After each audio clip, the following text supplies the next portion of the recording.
दर्शक बंधु ओडिया चलचित्र जगत रे चर्चा थिबा अनुभव वर्षांकर पुणी एक वीडियो भाइराल होईची।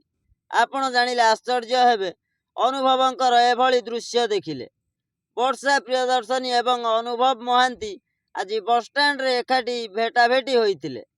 अनुभव रास्ता रे जाउथिबा बेले ठीक सेही स्थान रे थिला गोटे बस स्टैंड आउ सेठारे वर्षा अपेक्षा करिथिले बस को।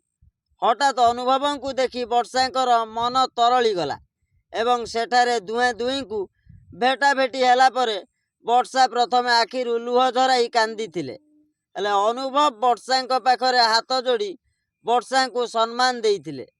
एते दिन पर वर्षांक सह मुह खोली कथा हेले अनुभव, किंतु वर्षा कांदी कांदी अनुभव को कहिले, प्लीज मते क्षमा करि दियो, मते आउ गोटे सुजोग दियो, मु आउ केबे भी भूल करिबि नाही, दया करी मते तुम घर को पुणी नहीं जाओ, मु तुम बिना बंची पारु नाही। एही कथा को कही वर्षा कांदी पकाइले। से आउ गोटे कथा भी कहिले, स्वामी नथिले केते जे कष्ट लागे ता मु एबे भाबुची। एपटे अनुभव एभली कथा को सुनी रागी गले, कहिले 4 वर्ष मो पाखरु अलगा रही मते जो नरक जंत्रणा देइच ता तो ए जन्म रे क्षमा कला परी लागु नाही।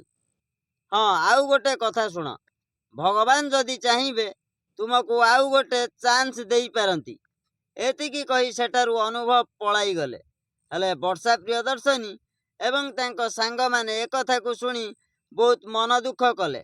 दर्शक बंधु सतरे वर्षा आज भी अनुभव को केते भल पाउचंती। हेले तांको दुहींकर केउ फिल्म आपन को बहुत भल लागे कमेंट करी जणातु।